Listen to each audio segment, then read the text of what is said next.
नमस्कार, स्वागत है आप सभी का एवन उत्तराखंड में। मैं हूं आपके साथ हर्षदा जोशी। आइए नजर डाल लेते हैं इस वक्त की हेडलाइंस पर। उद्योग जगत में मचे बवाल के बाद राहत भरी खबर। ईपीआर प्लान जमा कराने वाले उद्योगों को दी जाएगी राहत। रीजनल ऑफिसर्स को उद्योगों का फील्ड सर्वे करने के दिए निर्देश।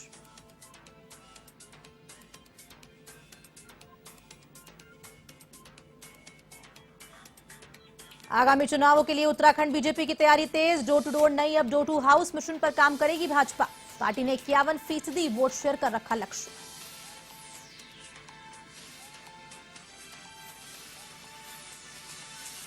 देहरादून में राज्य आपदा प्रबंधन और मौसम विज्ञान केंद्र के बीच एमओयू साइन। समझौते से राज्य को मिलेगा लाभ। निदेशक विक्रम सिंह और आपदा प्रबंधन सचिव डॉक्टर रंजीत सिन्हा रहे मौजूद।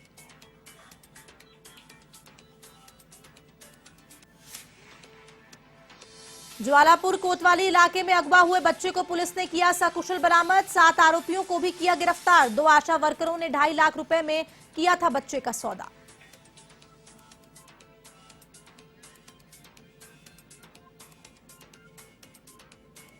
रुड़की की काशीपुरी में स्थित ट्रांसफार्मर की फैक्ट्री में लगी आग। घंटों की मेहनत के बाद फायर ब्रिगेड ने आग पर पाया काबू। लाखों के नुकसान का अनुमान।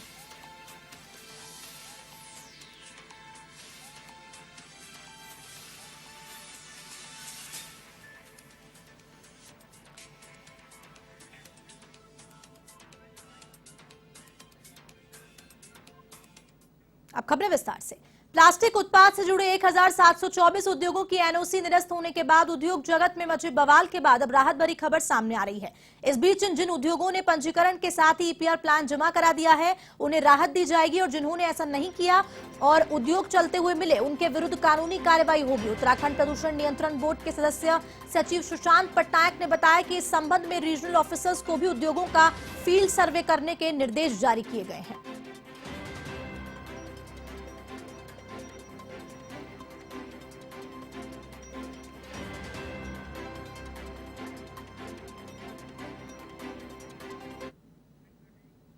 उत्तराखंड आपदा प्रबंधन प्राधिकरण और मौसम विज्ञान केंद्र ने 5 साल के लिए एमओयू किया है। देहरादून सचिवालय में यह एमओयू किया गया, जिसमें दोनों विभागों के अधिकारी शामिल रहे। सचिव आपदा प्रबंधन रंजीत सिन्हा का कहना है कि बारिश की सटीक जानकारी देने के लिए प्रदेश में कैंपेक्ट रडार लगाया जाएगा, जिससे बादल फटने और भारी बारिश होने की जानकारी स्थानीय लोगों को मिल सके। साथ ही यात्रा मार्गों पर भी हाई टेक्नोलॉजी के सिस्टम को विकसित करने पर विचार विमर्श किया जा रहा है।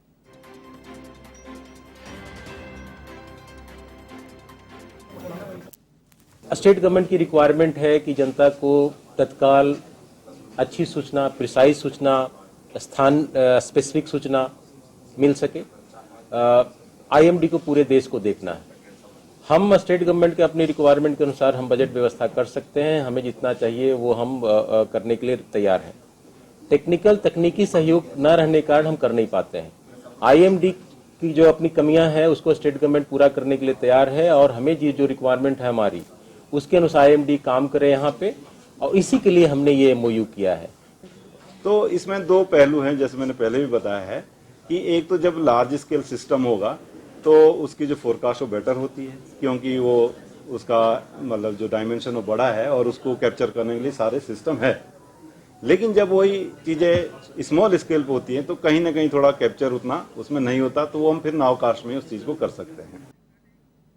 आगामी चुनावों के लिए उत्तराखंड बीजेपी अब डोर टू डोर नहीं, डोर टू हाउस मिशन पर काम करेगी। पार्टी ने 51% वोट शेयर का लक्ष्य रखा है, जिसके लिए सभी पदाधिकारियों से तैयारी में जुटने का आह्वान किया गया। बीजेपी प्रदेश प्रभारी दुष्यंत गौतम ने दौरे के दौरान सभी प्रदेश पदाधिकारी, मोर्चा प्रदेश प्रभारी, जिला अध्यक्ष, जिला प्रभारी, जिला सह प्रभारी, प्रवक्ता, मोर्चों के अध्यक्षों की बैठक कर निर्देश जारी किए। पार्टी 15 तारीख से विभिन्न कार्यक्रमों के जरिए जनता के सामने जाएगी।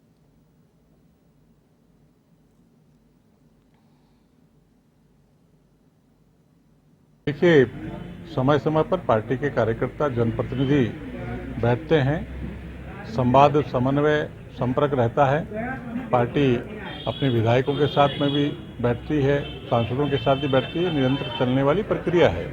हमारे जो आने वाले जो कार्यक्रम हैं, इन कार्यक्रमों में सबकी सहभागिता हो और सभी लोग मंडल स्तर पर, शक्ति केंद्र स्तर पर प्रवास करेंगे।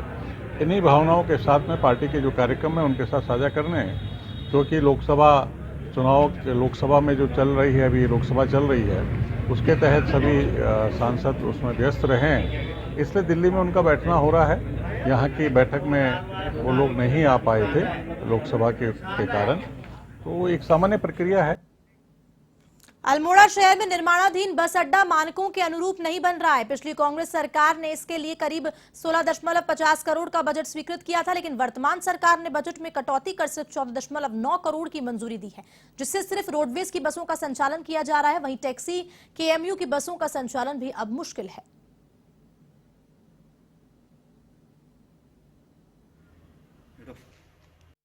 आज के समय में अल्मोड़ा जो ये उत्तराखंड परिवहन निगम का अपना बस अड्डा बनने जा रहा है, पूर्व के मानकों के अनुरूप नहीं बन पा रहा है।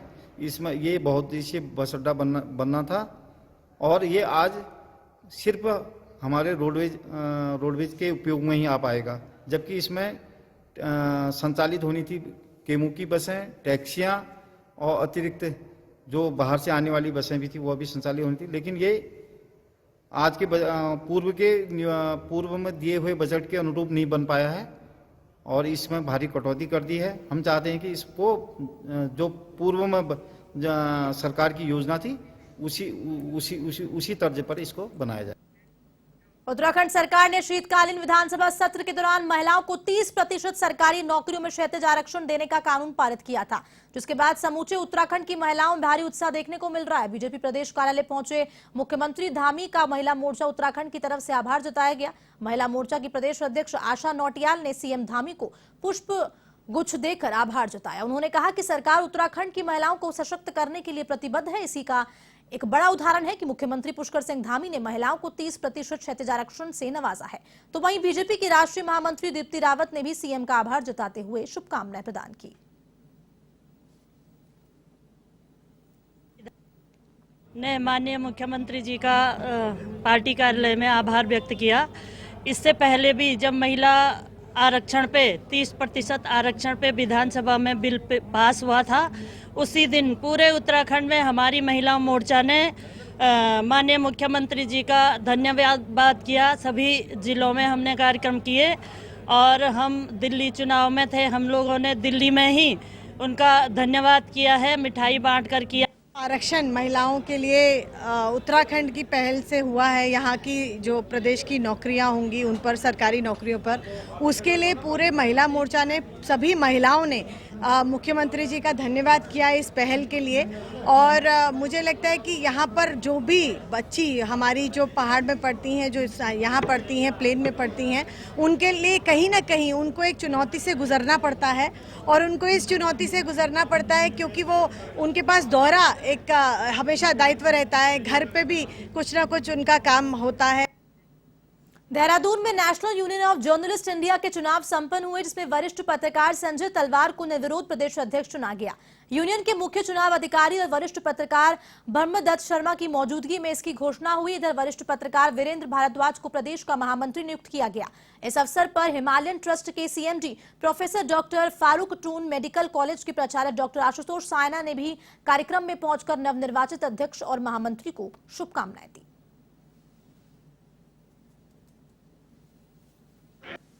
पहले तो मैं सभी साथियों का आभार व्यक्त करता हूं कि इतनी बड़ी जिम्मेदारी दी है। ये NUJI प्रदेश ही नहीं, देश का सबसे बड़ा पत्रकारों का एक संगठन है। इसमें जो जिम्मेदारी दी गई है इसे मैं बखूबी निभाऊंगा सभी साथियों को, क्योंकि हर साथी अपने अपने सबके नियम, कायदे, कानून अपने अपने होते हैं। मैं चाहूँगा सभी एक बैनर के नीचे आके मिलकर काम करें। श्रीनगर गढ़वाल में एसएसपी श्वेता चौबे ने महिला सशक्तिकरण, सेल्फ डिफेंस पर आयोजित 2 दिवसीय ट्रेनिंग सेशन और कार्यशाला का शुभारंभ किया। श्रीनगर गढ़वाल के महिला थाने में आयोजित कार्यक्रम में जिले के सभी थानों की महिला हेल्प डेस्क प्रभारी, महिला कांस्टेबल्स को ट्रेनिंग दी गई। इसके बाद ये सभी महिला पुलिसकर्मी जिले के विभिन्न स्कूल्स, कॉलेजेस और अन्य शैक्षणिक संस्थानों में जाकर स्कूली छात्राओं को सेल्फ डिफेंस का प्रशिक्षण देंगे। एसएसपी श्वेता चौबे ने बताया कि जनपद में लगातार नशे के खिलाफ पुलिस का अभियान चलाया जा रहा है, तो वहीं महिला सुरक्षा को लेकर भी पुलिस अभियान चला रही है।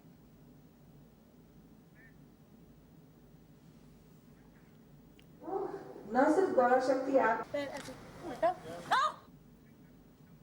हथियारों के साथ सोशल मीडिया पर फोटो पोस्ट करने वालों से हरिद्वार पुलिस सख्ती से निपट रही है। सोशल मीडिया पर बंदूकों के साथ फोटो और वीडियो डालने वाले कई लोग जेल की हवा खा चुके हैं। इसी बीच भारदाबाद थाना क्षेत्र में रहमान नाम के व्यक्ति को अवैध तमंचे के साथ सोशल मीडिया पर फोटो डालना भारी पड़ गया। फोटो को संज्ञान देकर एसएसपी के निर्देश पर आरोपी को गिरफ्तार किया गया। आरोपी के पास से अवैध तमंचा भी बरामद हुआ। समय समय पर हमारे द्वारा सोशल मीडिया मॉनिटरिंग सेल द्वारा यह देखा गया है कि कुछ लोग हैं जो फैशन के तौर पर या शहर में भय व्याप्त करने के उद्देश्य से वेपन के साथ, अवैध असले के साथ फोटो डाल रहे हैं, वीडियो डाल रहे हैं। इन पर अंकुश लगाने के क्रम में हमारे द्वारा इन पर कार्रवाई की गई। पूर्व में भी ऐसी कार्रवाई की जाती रही है और अभी हाल फिलहाल भादराबाद क्षेत्र का एक प्रकरण जिसमें एक व्यक्ति द्वारा फोटो डाली गई थी, उस व्यक्ति को पकड़ लिया गया है। उसका नाम रहमान है, मैं बडेडी राजपूतान निवासी है और उसके कब्जे से अवैध असला भी बरामद किया जा चुका है। हरिद्वार के ज्वालापुर कोतवाली स्थित कच्छ मोहल्ले से अगवा हुए बच्चे को पुलिस ने सकुशल बरामद कर लिया। बच्चा चोरी की वारदात को अंजाम देने वाले 7 आरोपियों को भी पुलिस ने धर दबोचा। गिरफ्तार किए गए आरोपियों में 6 महिलाएं और 1 पुरुष शामिल है। एसएसपी कार्यालय में डीआईजी गढ़वाल केस नगन्याल ने प्रेस कॉन्फ्रेंस कर पूरे मामले का खुलासा किया। इस दौरान बताया गया कि हरिद्वार में कार्यरत 2 महिला आशा वर्कर्स ने 2.5 लाख रुपए में बच्चों का सौदा किया था, जबकि अन्य 4 महिलाओं ने इस वारदात को अंजाम देने में उसकी मदद की थी। एक बच्चे को माँ से अलग करना एक कितनी भावनात्मक रूप से कितनी एक पीड़ादायक घटना थी और इसकी संवेदनशीलता को मानते हुए कल लगातार एसएसपी भी हर क्षण इसकी सूचना मुझे भी ब्रीफ कर रहे थे और क्या प्रगति है उसके बारे में मुझे बताया जा रहा था। और ये बहुत खुशी की बात है कि आज जो है हमें सफलता मिल गई है और पूरी टीम जिसमें मुलजिमान है, लगभग 6 मुलजिम है, तो सबको गिरफ्तार कर लिया गया है। उनसे पूछताछ की जा रही है कि पूर्व में भी इस तरह की कोई घटना की गई है तो उसको भी हम जानने का प्रयास करेंगे। अभी तो बेचने के पर्पज से किया गया है। जो अभी हमारी टीम को बेसिक एक सूचना मिली थी 2.5 लाख रुपए के आसपास इसमें तय हुआ। सर का बहुत बहुत धन्यवाद। उनकी टीम ने पूरा अच्छा काम किया है, मैं उनका बहुत बहुत धन्यवाद करना चाहूँगी। उनके लिए भी बहुत बहुत धन्यवाद करना चाहूँगी। उन घटना जिन्होंने जितना हो सके उतना जिसके किसी के साथ ऐसा दोबारा ना कर सके वो सजा दीजिए। कैसे बच्चा छत से चुराया है, जिनने से छत पे ले गए, अपनी छत पर उतर गए। मैं बाहर गेट पे काम किया था, हमारे पड़ोसी।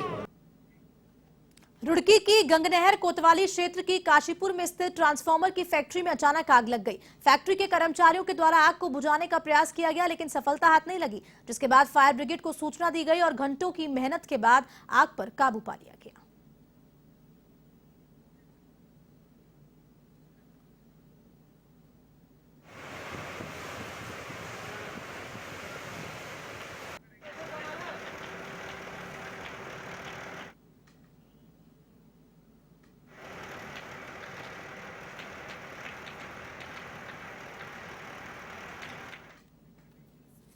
इस बुलेटिन में फिलहाल के लिए इतना ही। आप देश दुनिया की तमाम खबरों के लिए देखते रहिए वन टीवी। नमस्कार।